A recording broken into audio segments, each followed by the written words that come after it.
Soy Fernando Díaz Villanueva. Hoy es 29 de diciembre de 2019 y esto es La Contracrónica.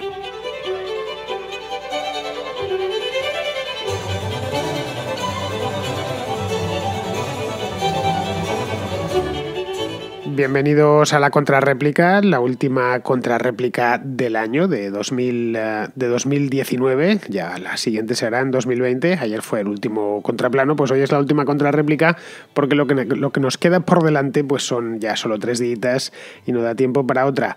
Igual, si encuentro, qué sé yo, unas horas libres, que lo voy a tener complicado porque aún tengo pendiente el contrapunto, pues haré una contrarréplica especial, pero solo no prometo nada, solo si encuentro esas horas libres, porque preparar los programas, pues como bien sabéis, me lleva tiempo y aunque le dedico bastante, pues al final son muchas cosas las que hay por medio. De hecho, he tenido que retomar ahora en Navidades los contracortes pendientes. Tengo todavía unos cuantos que irán saliendo a lo largo de las próximas semanas. Bien, pues este programa, por si acaso puede suceder, que es la primera vez que lo escucháis, es un programa que se llama La Contrarréplica y que va de preguntas, de respuestas, también de reflexiones, en fin, de las cosas que los radioescuchas de La Contracrónica pues tienen a bien contarme a través de un mensaje de voz, de una nota de voz de estas de WhatsApp. En el caso de que queréis participar, cosa que muchos de vosotros hacéis todos los días, porque todos los días entran notas de los oyentes, da igual que sea la contracrónica, la contrahistoria, el contrapunto, el contraplano, la contraportada, en todos mis programas. El que está al otro lado siempre tiene voz. En el caso de que queráis participar, no tenéis más que enviar una nota de voz de WhatsApp, eso sí, al siguiente número. Es el 690-827909, con el más 34 delante, en el caso de que vuestro teléfono pues esté registrado con una operadora que no sea española. Muy bien, pues dicho esto, pasamos ya a la contrarréplica de hoy.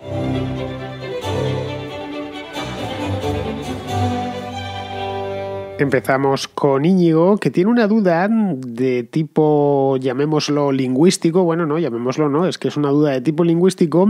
Una duda, por cierto, que yo creo que todos los hispanohablantes nos hemos preguntado alguna vez. Vamos a escuchar a Íñigo. Y mi consulta o mi duda, quería que a ver si nos podías aclarar, es el tema de la X y la J para palabras como México. Que veo que los mexicanos, por ejemplo, siempre hablan de México, pero escriben con X. Pero también me consta que existe debate que si X se pronuncia como X o que se pronuncia como J. Bueno, que si puedes aclararnos algo para no tener que buscar en Google y oírlo por una persona ilustrada, pues se te agradecería. Muchas gracias, buenos días, hasta luego. Pues mira, durante siglos la letra X, el grafema X, en español se pronunció de dos maneras. Primero se empezó a pronunciar en la Edad Media, según parece, no es que haya grabaciones, es lo que creen los lingüistas, que se pronunciaba como SH, más o menos, una cosa así, como en francés chevalier. Ahora no tenemos ningún fonema así en español, exclusivamente los que tomamos de lenguas extranjeras. Y luego a partir del siglo XV y XVI empezó a pronunciarse como J.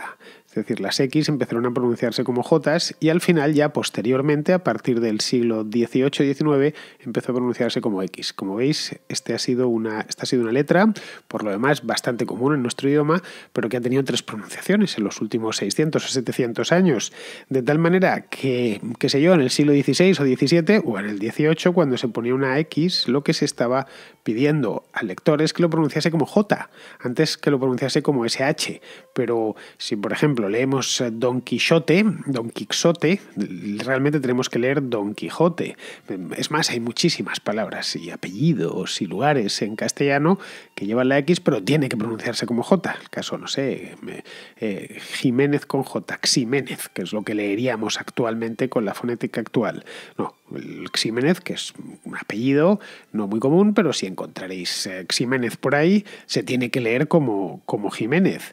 Bien, pues esta es la razón por la que en México se pronuncia con J, pero se escribe con X. Algo similar le pasa también dentro de México a la Oaxaca, que es una Es uno de los estados de aquel país, está al sur, junto a Chiapas.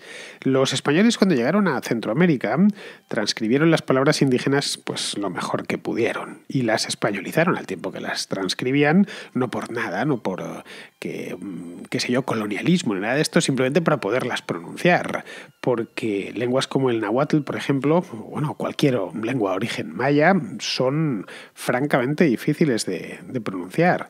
Caray, no hay más que volar a México, bajarse del avión, tomar un taxi y empezar a leer las señales de tráfico.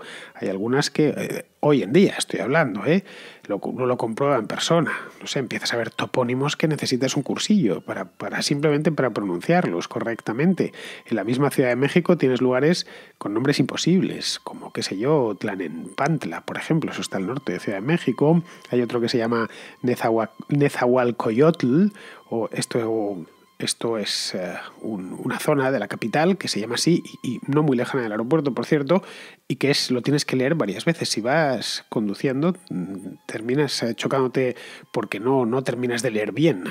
Son palabras largas y difíciles de pronunciar. Bueno, el mismo volcán, el más famoso de México, que es el Popocatépetl, que es igual, dificilísimo de pronunciar. Ojo, que parece difícil hasta que te dicen que el volcán de al lado se llama Iztaccíhuatl. Bueno, no sé si lo he pronunciado bien, pero vamos, una cosa así. Es auténticamente de locos. Así que imaginaros cuando llegaron los conquistadores y oyeron hablar a la población local, a los indígenas, pues empezaron a transcribirlo como pudieron. Los conquistadores, el sonido de mexica, que es al parecer es como sonaba, pues lo traducieron, es que sería SH, lo pusieron en una X y eso pues derivó en J. Ya está, de ahí que se haya quedado en J. Vamos, no se ha quedado en J, se ha quedado en X, pero la pronunciación es con J. Así que ya sabéis, en español se dice México y se dice Texas, aunque se escriban con X. Para decir México y Texas, pues ya están los gringos. Bien, seguimos con Ángel, un venezolano que vive en el Reino Unido y que tiene una propuesta para la contracrónica. Así que te propongo que iniciemos una charla, ¿no? Un debate, como lo queramos llamar, y quiero saber tu opinión y la de tus oyentes, en especial a los de Hispanoamérica. Y sería lo siguiente, ¿no? Comienzo diciendo algo. ¿Por qué en Iberoamérica, que solo cuenta con el 8% de la población mundial, tenemos el deshonor de que el 40% de los homicidios del mundo se dan en nuestra región? 10 de las 10 ciudades más peligrosas o con más homicidios del mundo están en Iberoamérica. No solo eso, 43 de las 50 ciudades con más homicidios en el mundo también están en Iberoamérica. Algunos dirán pues que se debe a los índices de pobreza, pero bueno, cualquiera bien informado sabe que primero, Iberoamérica no es más pobre que otras regiones de Asia o de África, donde tienen una tasa mucho menor. Además sabemos que hoy la región es menos pobre de lo que era hace 50 años. Bueno, con excepción de Argentina y Venezuela, que se han retrocedido en ese aspecto. Y por cierto, ¿no? Cualquiera que haya escuchado las historias de sus abuelos, ¿no? Si no quieren creer en estadísticas, sabrá que antes la gente era más pobre, ¿no?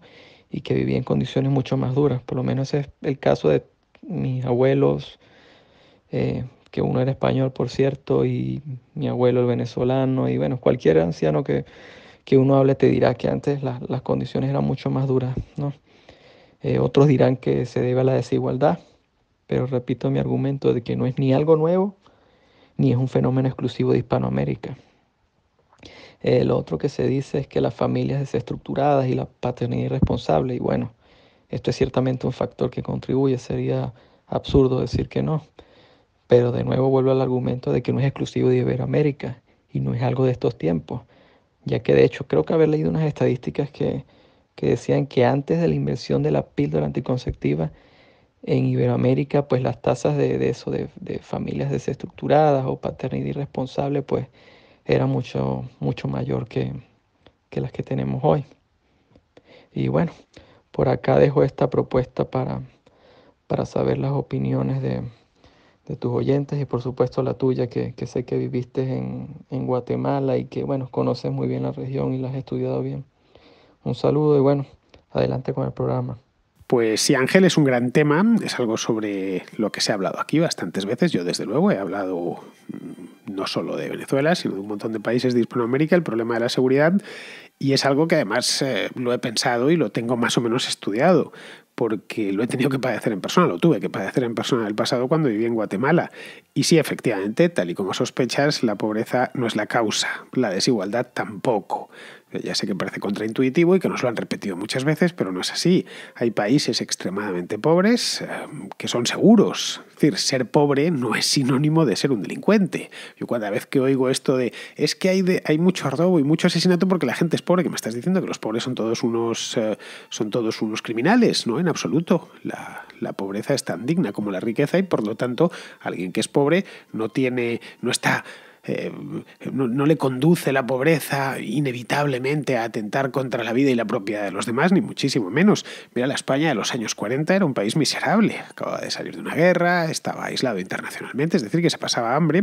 Yo no lo viví, bueno, no he nacido todavía, pero vamos, que fueron unos años muy duros, pero a la vez de pobre, tremendamente pobre, era un país muy seguro, donde se dejaba la puerta de casa abierta y se salía sin llave. Durante muchos años, en la España de Franco, se salía sin llave de casa. ¿Por qué? Pues porque había unos tipos, los serenos, por las calles, al menos en Madrid y en las principales ciudades, que te abrían la puerta del portal, llevaban un manojo de llaves encima, que debía pesar aquello 3 o 4 kilos, sin ningún problema. A nadie se le ocurría robar al sereno, por ejemplo, y solo con dar un palo al sereno hubiera bastado para abrir las puertas de varias manzanas a la redonda. Pero no pasaba. El país era bastante seguro y a la vez bastante pobre. Y lo mismo con la desigualdad. No sé, Pakistán no es un país precisamente igualitario, o la India. Y se puede andar por la calle sin miedo a que te disparen o que te roben. Es decir, a como andas, por ejemplo, por Caracas o por San Pedro Sula, en Honduras. Los países de Hispanoamérica, luego hay otro elemento aquí con este tema de la pobreza y la desigualdad. Son bastante más ricos que, por ejemplo, los africanos. Es decir, no hay color entre cualquier ciudad hispanoamericana y cualquiera del África subsahariana, que sé yo, Kinshasa o de estas que hay en la cubeta del Congo. No, el país más pobre de Centroamérica no es más pobre que, por ejemplo, Ruanda o Burundi o estos países del centro de África. Es decir, que el argumento de la pobreza, no lo sé, quizá valga para confirmar prejuicios ideológicos, pero no da una respuesta satisfactoria, es decir, se cae a poco que empiezas a hacer analogías y a comparar, ¿no? Que a fin de cuentas es lo primero que tienes que hacer. Porque además la violencia en Hispanoamérica no va tanto dirigida de pobres a ricos como de pobres a pobres. Esto es otra de las cosas, no es que haya una guerra. Por eso decía de satisfacer prejuicios ideológicos. Esto es, como los pobres son pobres, pues están desarrollando su guerra contra los ricos robándoles y asesinándoles. No es así. Mira, en Ciudad de Guatemala toda la ciudad padece el flagelo de los asaltos y de los asesinatos. Una ciudad peligrosa en la que, que te roben es habitual, hay mucho asesinato. La ciudad, pues, ahora parece ser que ha bajado un poquito, pero no mucho, pero aún así. Es una ciudad donde de promedio pues, puede haber 13, 14, 15 asesinatos al día. Y bien, el hecho es la estadística en frío, pero es que luego ves que en ciertos barrios son muchísimo más peligrosos que otros. La ciudad está dividida en 23 zonas. La peor de todas es la zona 18, que ahí es sinónimo de decir zona roja, zona a la que nunca debes de ir bajo ningún concepto. Esto está al norte, junto a la carretera que conduce al Atlántico. La mayor parte de la criminalidad se concentra en este tipo de zonas, como la 18. Mientras que en otras, como por ejemplo la zona 10, que es donde yo vivía, pues más o menos podía salir a la calle durante el día, eso sí, no de paseo como en Madrid, ya sabes, mientras hablas despreocupadamente por teléfono y no lo último que piensas es que alguien te va a robar, pero sí de una manera más o menos tranquila, siempre que fuese en horario con luz solar, ¿no? Los domingos por la mañana, por ejemplo, yo podía ir de mi casa hasta la Avenida de la Reforma, que era un paseo por la acera, paseo, andaba rápido, pero que podía ir andando sin problemas, incluso con el teléfono en el bolsillo, y me llevaba 10 minutos, una cosa así. Y tenía más o menos nunca me robaron, eso sí, pero tenía más o menos la seguridad de que las probabilidades de que me asaltasen eran pequeñas. De hecho, allí los únicos que me asaltaron, entre comillas, fueron 2 agentes de policía que me pidieron dinero para un café. Bueno, de nuevo, entre comillas, me mordieron, después de pararme con la moto. Y esto fue a 2 cuadras del Westin Camino Real, que es, no sé si el mejor, pero de los mejores hoteles de Ciudad de Guatemala. Y es ahí donde, después de pensarlo mucho, de hablarlo con los propios chapines, muchas veces además y conversaciones muy largas, y sobre todo de observar durante meses, concluí que el origen de la inseguridad en Guatemala, y por supuesto esto es extensible a Honduras, a Colombia y a prácticamente todos los países hispanoamericanos, porque en este aspecto son muy parecidos, bueno, pues concluí que el origen de todo esto está en una mezcla de impunidad y de desestructuración familiar. Ambos creo que son los factores clave, aunque luego pueda haber otros accesorios, pero los principales son esos. La impunidad, en fin, creo que eso cae por sí mismo. Es decir, en lugares donde el delito sale prácticamente gratis, pues no se me ocurre mejor fomento del delito que no castigarlo, ¿no? La impunidad en todos estos países ronda el 95%, cuando no en algunos el 98%. Es decir, que de cada 100 delitos, solo 2 se castigan. Los 98 o los 95 restantes no pasa nada. Si tú has matado a alguien o has robado a alguien y no va a pasar nada, pues lo seguirás haciendo todas las veces que hagan falta, ¿no? Eso por un lado. Y luego, por otro, en los barrios pobres, que en ciudades como Ciudad de Guatemala, o la propia Caracas o Tegucigalpa son la mayor parte, allí no manda el alcalde, no manda la policía, allí mandan las pandillas. E impera una desestructuración familiar monstruosa que llama la atención. Es normal que los niños se críen sin padre, bastante, es de hecho lo habitual. Lo raro es que un niño se críe con su padre. A veces no saben de hecho ni siquiera quién es el padre, otras veces el padre pues era un golfillo callejero que dejó embarazada a su madre y a 6 o 7 más, y que además pues andaba metido en asuntos turbios y que o murió en un tiroteo o está en prisión.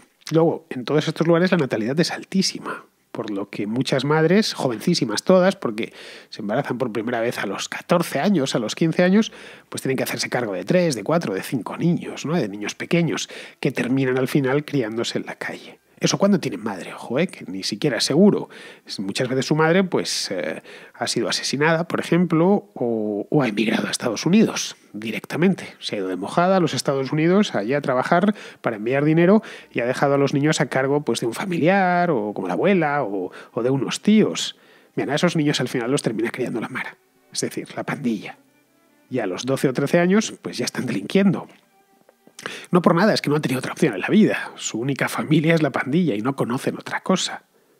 Si además ven que el crimen es impune, o básicamente impune, pues no me digas más, ya tienes el cóctel perfecto.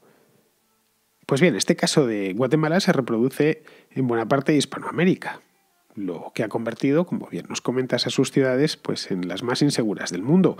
Los ricos, ¿qué hacen? O la clase media alta, los ricos por supuesto, pues se limitan a blindarse en urbanizaciones, con seguridad privada, con cámaras de vigilancia, etc. Van en sus carros blindados en muchos casos, y una vida que consiste en ir de jaula en jaula, es decir, pasar todo el tiempo a cubierto, todo el tiempo posible a cubierto, eso que hacía yo de andar por la acera hasta caminar por la calle, hasta la Avenida de Reforma, muy poquitos lo hacían, lo hacíamos los extranjeros nada más, no le veían el encanto, vamos, hacer una cosa, darse un paseo por la calle el domingo por la mañana, pues iban, les veías que estaban siempre lo mismo, iban siempre en el carro, del club, a la oficina, al centro comercial, etcétera, a su propia casa, en fin, como ves es un problema muy peliagudo, que no tiene una solución fácil, yo de hecho la desconozco, si te soy sincero, porque implica reinventarse los sistemas de justicia, financiarlos bien, etcétera, y estos estados muchas veces están en la miseria. El Estado, no te estoy hablando del país, que también, sino el propio Estado está en la miseria y no tiene... Luego hay una serie de desincentivos para que el sistema de justicia funcione, porque que el sistema de justicia no funcione malamente, repercute directamente en la impunidad. Y allí no solo están interesados en la impunidad los pandilleros, también lo están los de clases más altas, ¿no? Que tienen cooptado al Estado, etcétera, y que quieren tener a los jueces de su lado, porque allí realmente es que la impunidad empieza arriba y termina abajo, pero impregna toda la sociedad.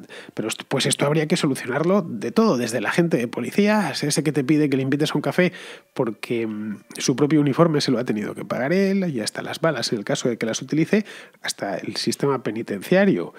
Respecto a la parte esta de la desestructuración familiar, pues creo que es más difícil todavía.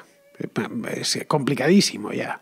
Esto es dificilísimo de resolver porque pasa por muchísimas cosas. Por ejemplo, pues por evitar los embarazos precoces, que son bastante comunes, y que también por inculcar responsabilidad a los jóvenes, pero de nuevo, que esto es fácil de decir, pero pero bastante difícil de llevar a cabo.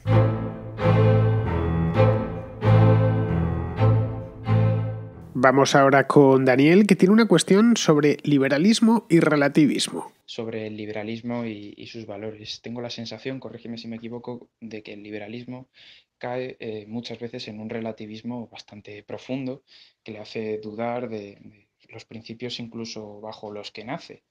Y no sé hasta qué punto es compatible este relativismo con la necesidad de principios, tanto del liberalismo como de las culturas en general. Principios, ya hablo ahora más ligados al liberalismo, como puede ser el de responsabilidad, el principio de no agresión, o quizás algunos más ligados a lo cultural, religioso de nuestras civilizaciones, como puede ser los judeocristianos, el típico no robarás. ¿Cómo, cómo se compagina una cosa con la otra? Esa es mi pregunta. Bueno, Daniel, hablas de liberalismo como si fuese una religión, no sé, y no lo es, no es ninguna religión. Hay liberales que son relativistas y otros que no lo son en absoluto. A ver, en el aspecto moral, quiero decir, que hay muchos que no son relativistas para nada y otros que sí lo son, ¿no? Lo que sí que hay, y esto es cierto, es una cierta ética de la libertad, que se condensa en el principio de no agresión. Para mí es la norma ética suprema, es decir, no agredas a otros y no vivas a costa de otros sin su consentimiento.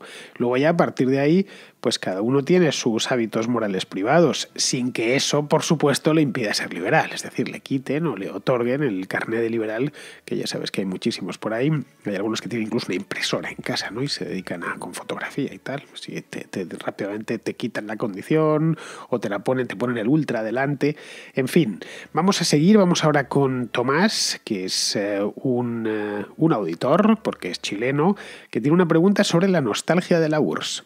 Bueno, antes que nada te felicito por tu programa que tengo el agrado de escuchar todos los días y me entretiene muchísimo en realidad. Y mi pregunta es la siguiente, mira, en el artículo que te acabo de enviar se explica cómo un gran número de habitantes de Rusia son nostálgicos de la Unión Soviética. Y bueno, en un principio cuando me lo contaron, antes de buscarlo, yo supuse que la mayoría de los nostálgicos eran jóvenes que no conocían bien la historia o algo por el estilo, pero en realidad no es así y son em, mayores de 55 años los más nostálgicos de ese periodo. Entonces a mí la pregunta que me surge es por qué pasa esto. Em, si es que prácticamente todo el mundo conoce la historia y se conocen los crímenes eh, y en la miseria en la cual se vivía en la época de la Unión Soviética. Es algo que estuve pensando bastante, pero no creo haber logrado encontrar la respuesta adecuada, entonces me encantaría si tú pudieras resolver esta duda. Muchas gracias. Bueno, Tomás, a ver, la nostalgia es un recuerdo deformado del pasado. Básicamente todos hemos sentido o sentimos nostalgia en alguna ocasión, ¿no? De algo. Cuanto más mayor eres, más nostalgia tienes. Obviamente un niño de 15 años pues, o de 10 años no tiene nostalgia de nada y a los 15 tampoco, ¿no? Pero vamos, viene a decir la nostalgia, cuando la sentimos, es que algo que vivimos en el pasado era buenísimo y lo vemos de color de rosa, ¿no? Es decir, todos alguna vez la hemos tenido. Tenemos nostalgia de algo que luego, si lo pensamos fríamente y racionalmente, no fue tan bueno como queremos recordar. Los recuerdos nostálgicos, como te decía, se acrecientan con la edad, conforme cumplimos años. A los 20 años, pues apenas se siente nostalgia por nada. A los 40 ya empieza a cobrar fuerza. No te puedo decir a los 60 porque no los he cumplido, pero vamos, supongo que será mayor todavía. Es decir, a los 40 años, que sí los he cumplido, pues empiezas a fantasear, por ejemplo, con tu adolescencia y lo estupenda que era. Ojo, yo soy el primero que empiezo a fantasear con esto, es decir, que a partir de los 40 empiezas a pensar, pues, cuando yo tenía 15 años, o 16, o 17, qué distintas eran las cosas, distintas y mejores, ¿no? O sea, yo, por ejemplo, recuerdo los primeros años 90, como una época dorada, en la que todo era optimismo y diversión. Me veo, no sé, a mí mismo en mi Vespa de la época, andando por Madrid, con mi melenilla y mi pegatina de U2 en el escudo, y digo, qué maravilloso, sí, en Madrid está siempre soleado, está siempre en verano, etcétera, como si no hubiese inviernos en el año 90, ¿no? Y por supuesto que lo sabía. Claro, luego pasa que veo una película o imágenes grabadas en Madrid en esa misma época, de hace 25 años, y la ciudad, la verdad, sinceramente, me parece peor que ahora. La veo más sucia, la veo más caótica, con gente fatal vestida. No sé, el Madrid del 92 era peor que el de ahora. Pero yo entonces tenía 18 años, claro. Tenía más energía que una pila alcalina y toda la vida por delante. Bueno, pues algo parecido pasa con lo de la nostalgia de la URSS o de la RDA, la Ostalgie, que llaman en Alemania. A ver, no es que la URSS fuese buena, es que ellos eran jóvenes, que es muy distinto. Luego sucede también que en la URSS y en todos los países comunistas había una minoría de funcionarios que vivían muy bien para los estándares de aquella época. Y de aquella época y de aquel país. Es decir, gozaban de ciertos privilegios y no les faltaban oportunidades ni a ellos ni a sus hijos. Es decir, era la casta que rodeaba la gente del partido, esencialmente. Los apparatchiks y toda la nomenclatura. Los que pertenecían a esa casta pues echan de menos aquel mundo. Ojo, en la Unión Soviética eran muchos, podía llegar a ser casi 2 millones de personas. Luego hay también otra parte de la población a la que el final del comunismo obligó a trabajar, a ser competitivo y a ganarse la vida. Es decir, lo que hemos tenido que hacer todos los que no hemos vivido en países comunistas y desde bien jovencitos lo teníamos claro, ¿no? En la URSS había muy poco, pero claro, era seguro lo poco que había. Empezando, por ejemplo, por la vivienda. Te apuntabas, esperabas y el gobierno te adjudicaba pues un apartamento minúsculo, es cierto, en una colmena prefabricada a las afueras de la ciudad, pero bueno, te la adjudicaban, no habías tenido que hacer nada más. No había que hipotecarse ni trabajar para obtener ese cubículo. Idem con el empleo, era la misma historia. El Estado te asignaba uno en el que probablemente no hubiese gran cosa que hacer. Ya sabes el chiste, ¿no? Que el sueldo además no era alto, ni además te lo pagaban en una moneda que no valía nada. El chiste soviético era, ellos hacen como que nos pagan y nosotros hacemos como que trabajamos, ¿no? O sea, es una desmotivación absoluta, pero bueno, se iba allí, se cubría el expediente, ¿no? Pero vamos, para muchos era suficiente, les bastaba, ¿no? Una cartilla de racionamiento que tenía lo básico para comer, para no morirse de hambre. Bien, pues toda esa gente añoró ese orden de cosas, esas certidumbres básicas, tan pronto como la economía se abrió, no solo en la URSS, sino en todos los países del bloque del Este. Luego en Rusia se da además una circunstancia añadida. Y es que el país en el año 1985 pues era una potencia mundial, que se miraba de tú a tú con los Estados Unidos. Cierto es que una potencia mundial con los pies de barro, pero una potencia mundial. Luego, tras la implosión de la Unión Soviética, el país se encontró consigo mismo y tuvo un trauma. Se encontró que era un país que tenía 140 millones de habitantes, no especialmente productivo, y bastante retrasado en casi todo con respecto a Occidente. Bien, vamos ahora con Salvador, que tiene una reflexión curiosa, una reflexión sobre el amor posmoderno. Hola Fernando y hola a todos. Me gustaría compartir una pequeña reflexión sobre el amor posmoderno. Y es que cuando yo era pequeño la gente se casaba con la frase hasta que la muerte nos separe, pero en la actualidad la gente se está casando con la frase mientras dure el amor. Yo me imagino a una persona al cabo de unos años ya de casado, que se ha casado con cada una de estas frases. Me imagino a 2 hombres, cada uno que se ha casado, digamos, con una de estas estructuras. Y el primero, cuando se cruza con una señora con un poderoso escote, mirará posiblemente al techo porque se ha comprometido de forma racional a reprimir una serie de impulsos, una serie de estímulos y así estar con su mujer hasta que la muerte les separe, es decir, durante toda la vida. En cambio, la otra persona tiene que chequear constantemente, digamos, el estado de su amor, porque se ha casado mientras dure el amor.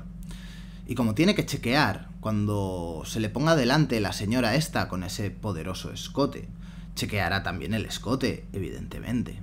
Verá ese escote y cuanto más lo mire, más lo va a desear, porque evidentemente la mujer de la metáfora tiene un poderosísimo escote.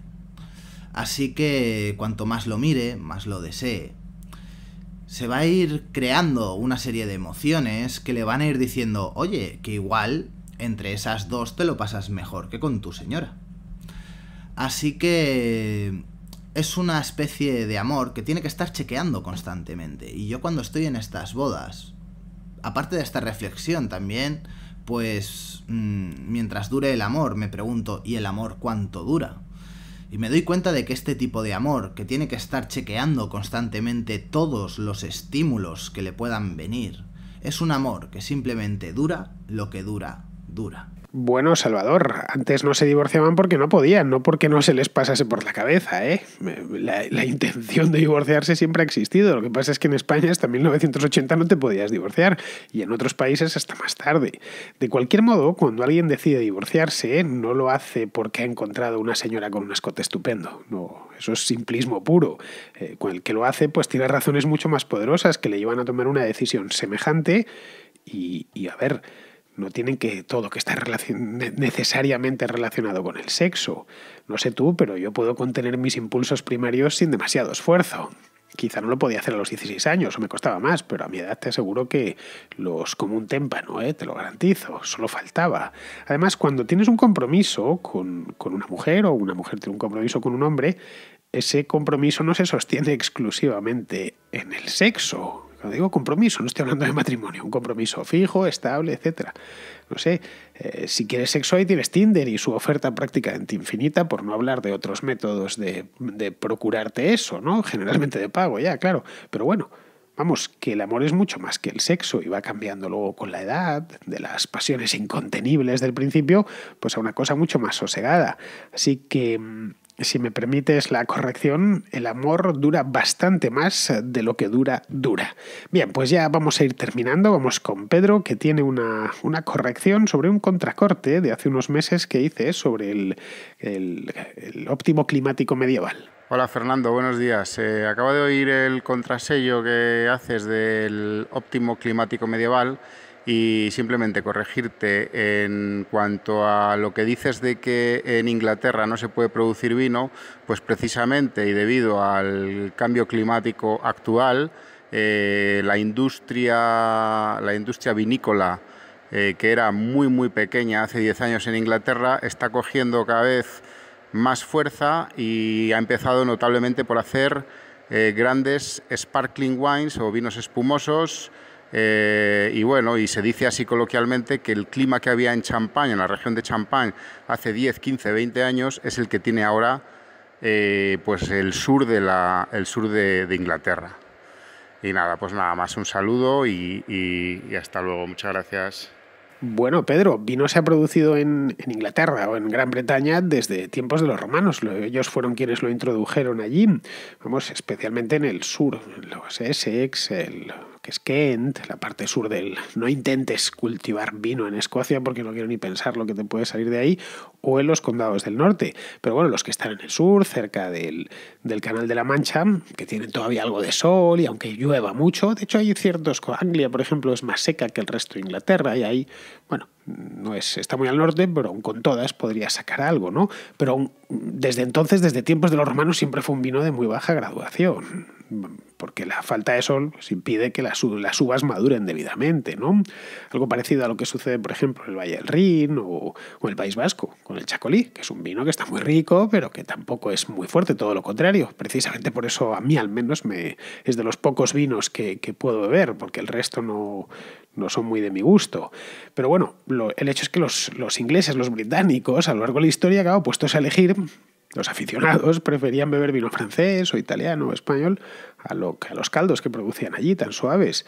Así que en el siglo XIX se dejó de cultivar, sin más ni más. Evidentemente, en función de si el clima era un poco más cálido o un poco más frío, pues sí, la producción local era mayor o menor, pero vamos, a partir del siglo XIX deja de haber producción por cuestiones económicas, y es porque pueden importar vino, simple. No hay más, porque pueden importar los caldos de Jerez o de Burdeos. Caray, que para algo era el país más rico del mundo.